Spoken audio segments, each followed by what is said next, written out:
Tonight is the 21st of August, and this is the second night we're talking in the Sutta Nipata.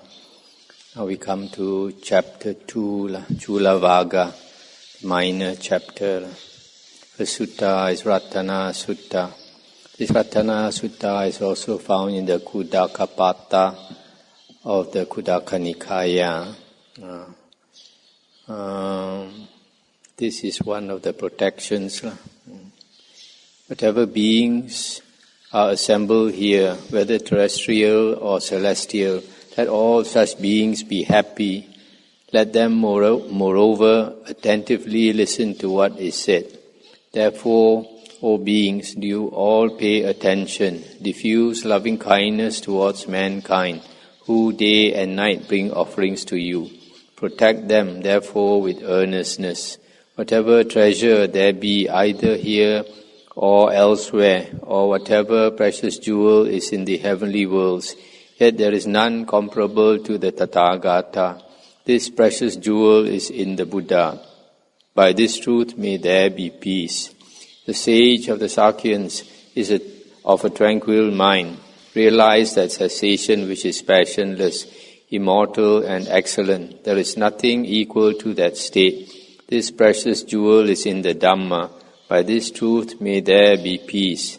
The Supreme Buddha praised pure meditation, which gives instantaneous results. There is nothing equal to that meditation. This precious jewel is in the Dhamma. By this truth may there be peace. 8 individuals are praised by good people. They constitute the 4 pairs. They are the disciples of the Buddha, worthy of offerings. Whatever is offered to them yields abundant fruit. This precious jewel is in the Sangha. By this truth may there be peace. Those who are freed from desires are well established in the teaching of Gautama with firm mind. They have attained to that which should be attained. Having plunged into immortal Nibbana, they enjoy the peace, having obtained it for nothing. This precious jewel is in the Sangha. By this truth may there be peace. Just as a city gate fixed in the earth is not shaken by the winds from the 4 directions, even so do I declare to be a good man he who thoroughly perceives the noble truths. This precious jewel is in the Sangha. By this truth may there be peace. Those who comprehend clearly the noble truths, well taught by him who is endowed with profound wisdom, however exceedingly heedless they may be, they do not take birth for the 8th time. This precious jewel is in the Sangha. By this truth may there be peace. Stop here for a moment.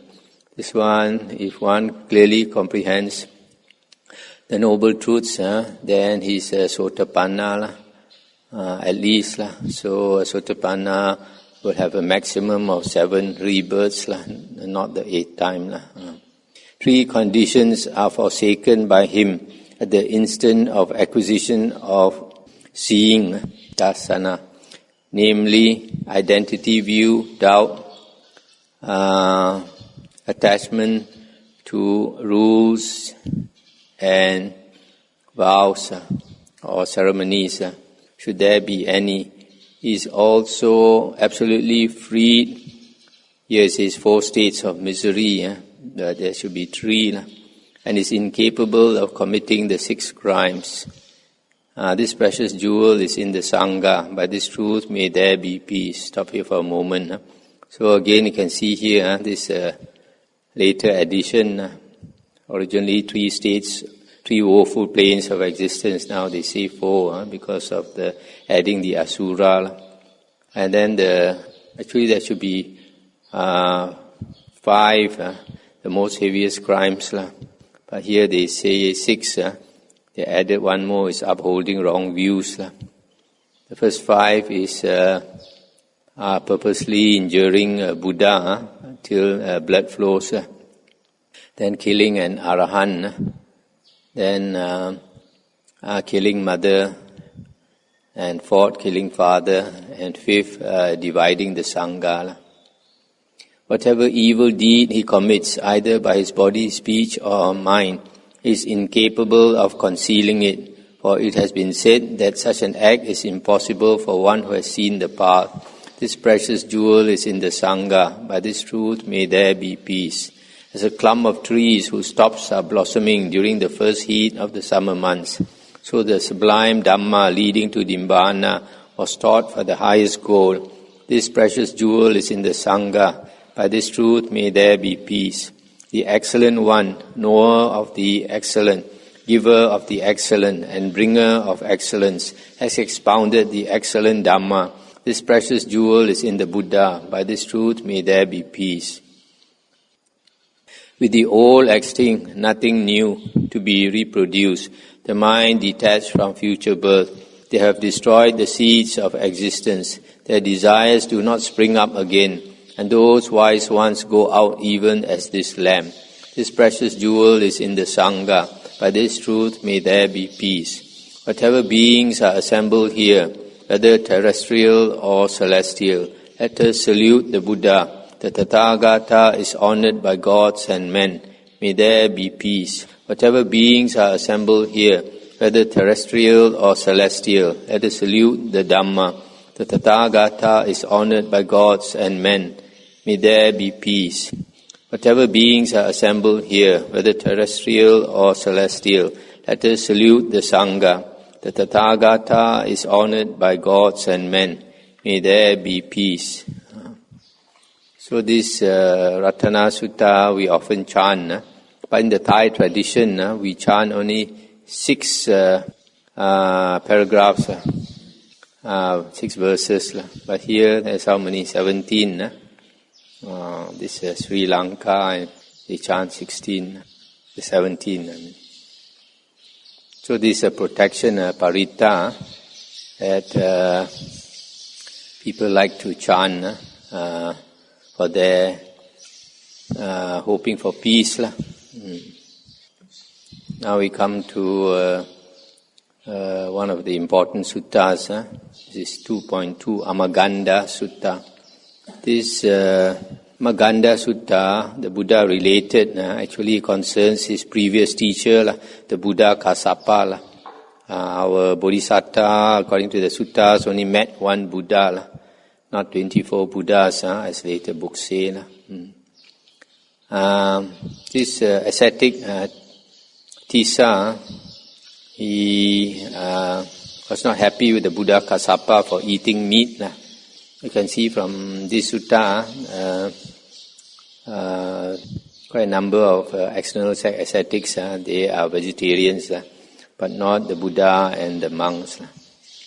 So the Tissa says, millet, singular beans and peas, edible leaves and fruits, the fruit of any creeper, the virtuous who eat these obtain justly, do not tell lies out of sensuous delight.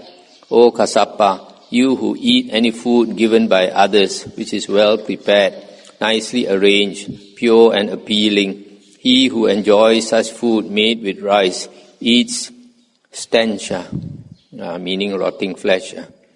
O Brahmana, although you say that the charge of stench does not apply to you whilst eating rice with well-prepared fowl, yet I inquire the meaning of this from you. Of what kind is your stench?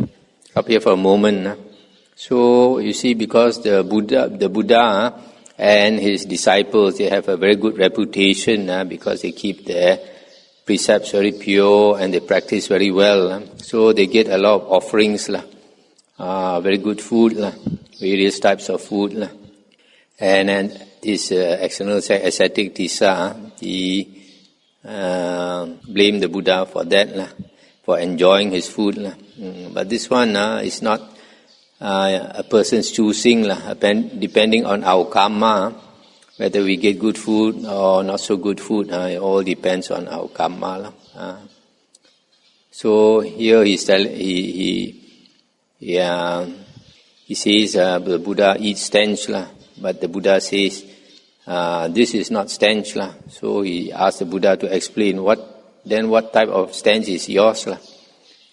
The Buddha Kassapa said, taking life, beating, wounding, binding, stealing, lying, deceiving, worthless knowledge, adultery, This is stench, not the eating of meat. In this world, those individuals who are unrestrained in sensual pleasures, who are greedy for sweet things, who are associated with impure actions, who are of nihilistic views, that means annihilationist, crooked, difficult to follow. This is stench, not the eating of meat. In this world, those who are rude, arrogant, backbiting, treacherous, unkind, excessively egoistic, miserly, and do not give anything to anybody, this is stench, not the eating of meat. Anger, pride, obstinacy, antagonism, deceit, envy, boasting, excessive egoism, association with the immoral, this is stench, not the eating of meat. Those who are of bad morals, refuse to pay their debts, slanderous, deceitful in their dealings, pretentious, those who in this world, being the vilest of men, commit such wrong things, this is stench, not the eating of meat. Those persons who in this world are uncontrolled towards living beings, who are bent on injuring others, having taken their belongings, immoral, cruel, harsh, disrespectful, this is stench, not the eating of meat. Those who attack these living beings either out of greed or of hostility and are always bent upon evil, go to darkness after death and fall headlong into woeful states. This is stench, not the eating of meat. Abstaining from fish and meat, nakedness, shaving of the head, matted hair, smearing with ashes, wearing rough deer skins, attending the sacrificial fire, none of the various penances in the world performed for unhealthy ends, neither incantations, oblations, sacrifices, nor seasonal observances purify a person who has not overcome his doubts. Stop here for a moment. So this is a list of the external sect ascetic practices where they do all kinds of practice all kinds of austerities. So you can see from here, abstaining from fish and meat. The Buddha says they practice all this. Does not purify a person who has not overcome his doubts. So it's very clear from here. The Buddhas, they are not vegetarians. He who lives with his senses guarded and conquered and is established in the Dhamma, delights in uprightness and gentleness, who has gone beyond attachments and has overcome all sorrows, that wise man does not cling to what is seen and heard. Thus the Buddha Kassapa preached this again and again. That ascetic who was well versed in the Vedic hymns understood it. The sage who is free from defilements, non-attached and difficult to follow, uttered this discourse in beautiful stanzas. Thus, having listened to the well-spoken words of the Buddha, who is free from defilements which end all misery, he worshipped the Tathagata with humble mind and requested to be admitted into the Sangha at that very place. So you see this, after the Buddha explained to him what really is stench, not just the eating of meat by itself. Then, having understood, he asked to go forth under the Buddha. 2.3 Hiri Sutta. Hiri is usually comes Hiri Ottappa. It's a sense of shame, having a sense of shame. The Buddha delivered this discourse to a Brahmin of Savatthi who wished to know the answers to the following 4 questions. With whom should one not associate? With whom should one associate? What brings happiness? What is the sweetest condition? And the Buddha said, know this well, that he is not my friend who behaves shamelessly and who despises his friend while saying, I am your friend, without undertaking any work he can do for him. The wise know him as a mere talker, but not a doer, one who uses pleasant words to friends, but does not act accordingly. He is not a friend who is always anxiously alert to a conflict and who is only looking out for defects. He is indeed a friend who is incapable of being separated from you by others, like a son on his father's breast. One who bears human responsibility which yields good result, who cultivates that cause which gives joy and brings praise and happiness, having drunk the sweetness of solitude and also the sweetness of tranquility, one becomes free from fear and wrongdoing while drinking the sweetness of the joy of truth. So initially the Buddha says what is a false friend, what is a true friend, and then what brings praise and happiness, and then what brings the joy of truth. 2.4 Mahamangala Sutta. This sutta is also found in the Khuddaka Nikaya, definition of the highest blessing. Thus have I heard. Once the Buddha, this one also one of the suttas we chant. Once the Buddha was living near Savatthi in the Jeta Grove at Anathapindika's monastery. Then one beautiful night, a certain Devata, having illumined the whole Jeta Grove with surpassing splendor, came to the Buddha and making salutation stood to one side and addressed the Buddha in the following verses. Many gods and men wishing for well-being have pondered over those things that constitute the highest blessings. Tell us, what is the highest blessing? The Buddha said, not to associate with fools, but to associate with the wise, and to honor those who are worthy of honor. This is the highest blessing. Stop here for a moment. Fools and wise in the Buddha's teachings may be different from fools and wise in the worldly sense. The worldly sense, a fool is a person who doesn't know. Wise is a person who knows. But in the Buddha's teaching, a fool is one who does not practice the Dhamma. A wise person is practicing the Dhamma and going off for a good rebirth, whereas the fool is going to the woeful plains of rebirth. To reside in a suitable environment, to have done meritorious deeds in the past, and to set oneself on the right course, this is the highest blessing. Stop here for a moment. A suitable environment is one where you can practice the Dhamma, where you can listen to the Dhamma, and ideally, if you have monks to do dana to teach you the Dhamma also, and you have monasteries to go and keep the 8 precepts and learn the Dhamma and learn to meditate, etc. So like a Buddhist country would be the best environment. So if you have done meritorious deeds in the past, then this life you will have a lot of blessings. And then thirdly, to set yourself on the right course, that means on the course of Dhamma, is the highest blessing. Number 4, this one is Bahu Sachancha Sipancha Vinayocha Susikito. Bahu Sachancha is much learning. Satcha is truths. Bahu is much truths. Much learning of the truths. Sipancha is knowledge. Some people say knowledge of a craft. It's just knowledge. Highly trained in discipline and pleasant speech. This is the highest blessing. This much learning is very important. Much learning of the Dhamma. If you learn the Dhamma much, then you know how to conduct yourself. You know how to lead a skillful life.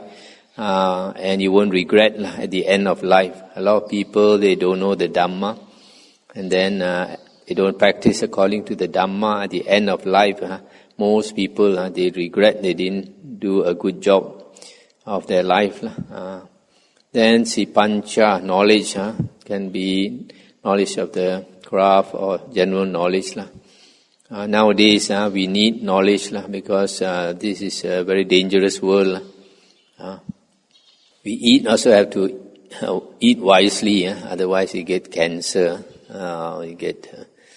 And then we live also, have to live wisely. Associate with friends also have to associate wisely, otherwise, especially girls, they make friends with wrong people, especially wrong boyfriends, and the boyfriend might even sell them off. and then train in discipline and the Vinaya, and the precepts and pleasant speech. Supporting one's father and mother, cherishing wife and children, and unconflicting occupation. This is the highest blessing. Supporting father and mother, we know, cherishing wife and children, the family, and unconflicting occupation. That means your job, your livelihood. You don't have conflicts with other people. It's a peaceful job, not like some occupations. You have to have a lot of conflicts. Then Dhanancha, this is generosity, dutiful conduct, helping relatives, and blameless actions. This is the highest blessing. Generosity, we know, dana, dhanancha, nyatakanancha sangaho, anavajjani kammani, blameless action. That means our kamma is blameless. Ceasing and abstaining from evil, abstention from intoxicating drinks and drugs, and diligence in virtue. This is the highest blessing. Abstaining from evil means keeping the precepts, then abstention from intoxicants, and practicing the virtues, moral conduct.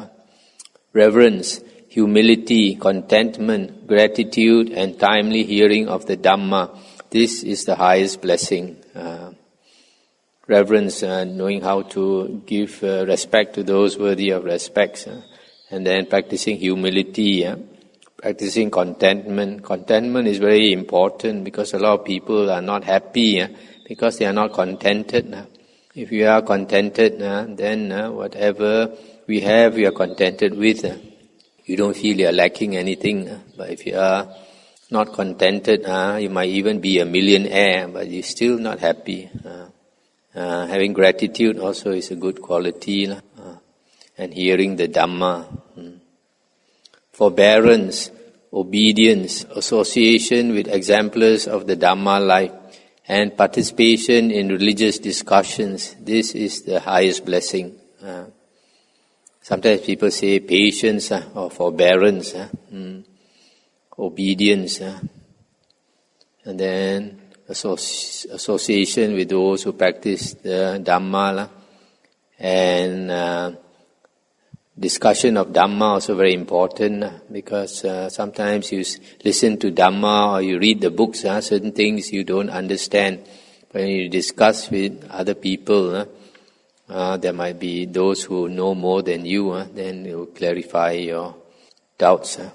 Self-control, perception of the noble truths, and the realization of Nibbana. This is the highest blessing. If one's mind is sorrowless, stainless and secure, and is not disturbed when affected by worldly vicissitudes, this is the highest blessing. Those who thus acting are everywhere unconquered, attain happiness everywhere. To them these are the highest blessings. So this is a very good sutta. Actually, this sutta was spoken to a deva. Devas also want blessings, not only human beings want blessings. And even what we call bomo. Bomo is, how do you say, gong tao shi. They even go to monasteries to offer dana, so they have the more power. Shaman. So this, if we practice all these things, we will have a lot of blessings. And not only having blessings, we will be very safe and secure. When you have blessings, then the devas also will look after you. 2.5 Suchiloma Sutta. This sutta is also found in the Sutta Nikaya 10.3. This discourse is a little similar to the Alavaka Sutta. Thus have I heard. Once when the Buddha was spending some time at Gaya on a stone couch in the abode of the Yakka Suchiloma, the Yakas, Kara and Suchiloma were passing nearby, and Kara asked, "Is this man an ascetic?" Suchiloma replied, "He is no ascetic, but merely feigning his appearance. However, I'll make sure." Then Suchiloma went up to the Buddha and tried to press himself against his body, but the Buddha drew back from his touch. Thereupon Suchiloma asked the Buddha, "Ascetic, are you afraid of me?" The Buddha replied, "Friend, I am not afraid of you, but your touch is unpleasant." And Suchiloma said, "I shall ask you a question, ascetic. If you fail to answer, I'll drive you out of your mind, or tear out your heart, or take you by your feet and fling you to the other side of the Ganges." And the Buddha said, "I do not see, friend, in the world a person who could do so. However, friend, ask any question you like." And Suchiloma asked, "From where do passion and hatred spring? From where do discontentment, attachment and terror spring? From where do evil speculations arise and harass the mind as do boys a crow?" And the Buddha said, "Passion and hatred spring from egoism. So do discontentment, attachment and terror. Speculative thoughts also spring therefrom and harass the mind as do boys a crow. They spring from desire, are in oneself like the shoots which spring from the branches of a banyan tree. They are attached to sense desires like a maluva creeper which overgrows the jungle. Listen, Yaka, those who know the source overcome it. They cross the flood which is difficult to cross, which has never been crossed before, and are no more reborn." So here, all these evil states come from the egoism. Because of the ego, we have passion, we want to satisfy our sensual desires, and then we have hatred when we cannot satisfy our wants.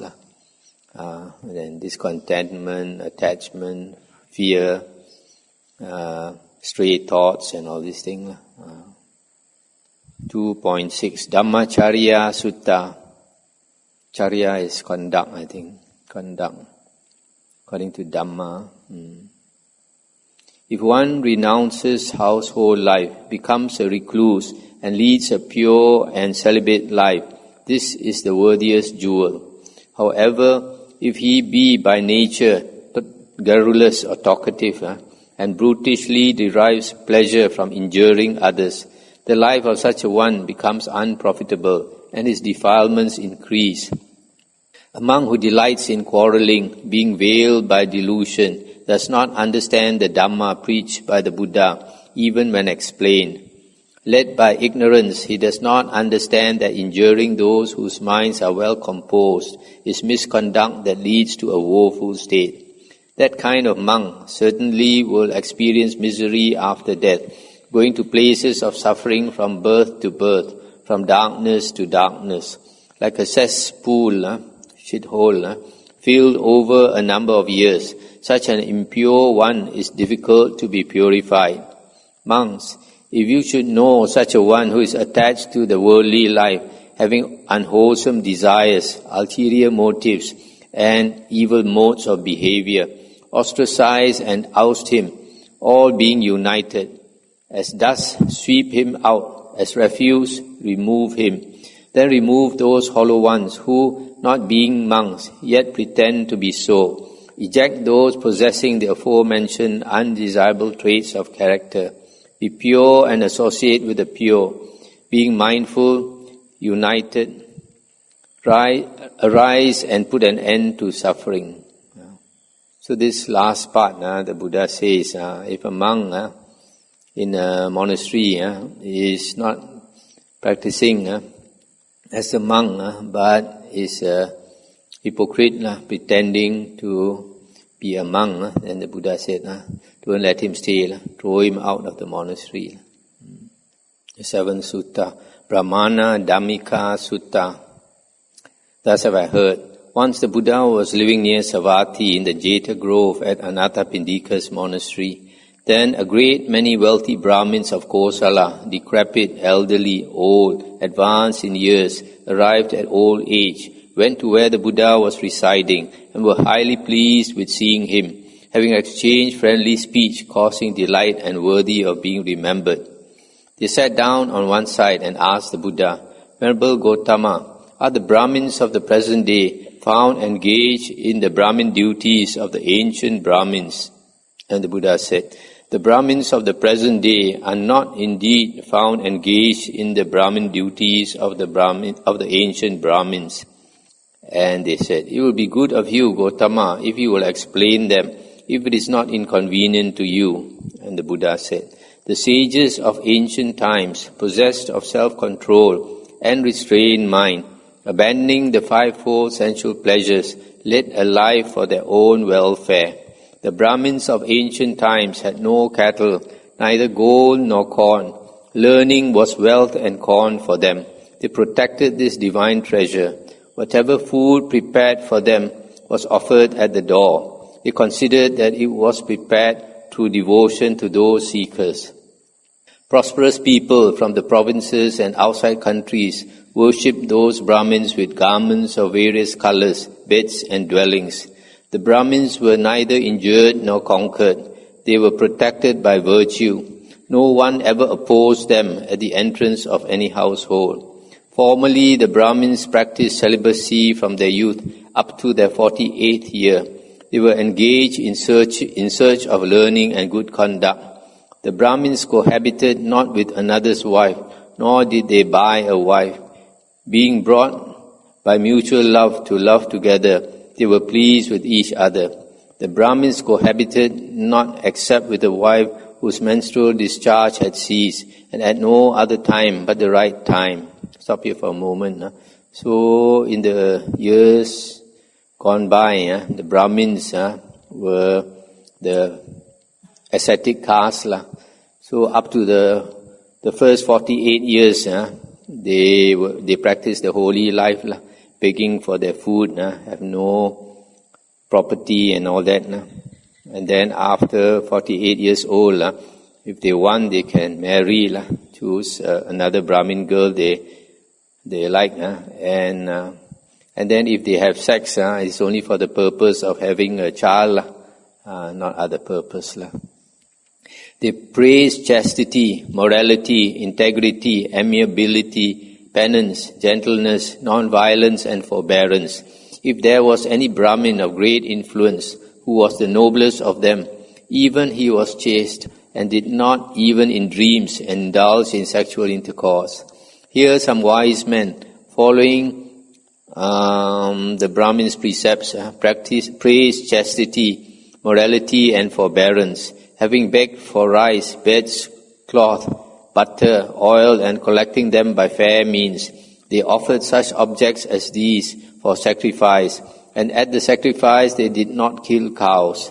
The cows by means of which medicinal drugs are produced are our great friends, like our mother, father, brother, and other relations. They give food, strength, beauty, health. Knowing these benefits, they did not kill cattle. The Brahmins were graceful, large-bodied, handsome and honored, very attentive to their duties and zealous as to what should be done and what should not be done. This community thus prospered happily in the world as long as they lived accordingly. Having seen worthless things such as wealth and well-adorned women, however, there was a change in them.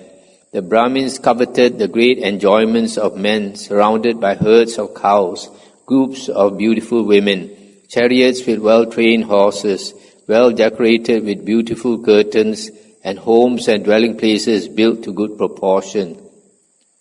Composing hymns, they then approached the king, Okaka, and said, "You are possessed of manifold wealth. Offer us your vast riches. Offer us your immense wealth." Then the king, the lord of chariots, persuaded by the Brahmins, performed freely in the horse sacrifice, the human sacrifice, the water rites, and the sacrifice of liquor. Having performed these sacrifices, he gave wealth to the Brahmins. Stop it for a moment. So the Brahmins taught him how to do the sacrifices to heaven so that can get a lot of blessings. And then after that, he gave them a lot of things. Cattle, beds, garments, adorned women, well-made chariots drawn by noble horses and covers of various embroidery, beautiful houses well planned into apartments, filling these with various kinds of grain. Thus gave this wealth to the Brahmins. And they, having thus received wealth, desired to hoard. And being overwhelmed by covetousness, their greed increased. They composed hymns and again approached Khuddaka, the king. Like water, earth, gold, and corn, even so are the cattle, for they are the necessary appendage of living beings. Therefore, sacrifice your wealth, sacrifice your riches, therefore sacrifice as your wealth is immense, sacrifice as your riches are vast. Then the king, the lord of chariots, persuaded by the Brahmins, caused to be killed many 100,000 cattle in sacrifice. Neither with their legs nor with their horns do the cows hurt anybody, being obedient like lambs and yielding jars of milk. The king, seizing them by the horns, had them killed by a sword. Then the gods, ancestors, Indra, Asuras, and Rakshasas, cried out as the sword fell on the cows, "This is unjust." In ancient days there were only 3 diseases, desire, hunger, and decay or sickness or aging. But owing to the killing of animals, these sprang to 98. This old injustice has come down. The innocent cows are killed. The sacrificing priests have fallen from virtue. Thus this ancient mean practice is censured by the wise. Wherever such a practice is seen, people blame the sacrificing priests. Thus, dutiful conduct being destroyed, the workmen and traders were divided. The warriors were also widely separated. The wife disregarded her husband.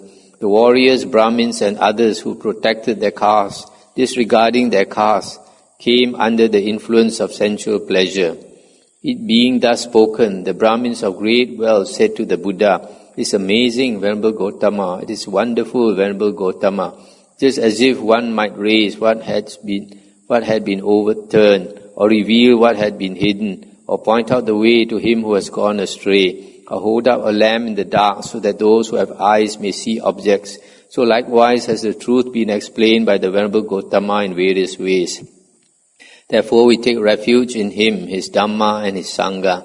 May the Venerable Gautama accept us as lay followers who henceforth have taken refuge in him for the rest of our lives. So you see the Buddha, because he is able to see the past. So these Brahmins also don't know how the Brahmins are supposed to behave, to conduct themselves, the duties of a Brahmin. So the Buddha explained in detail.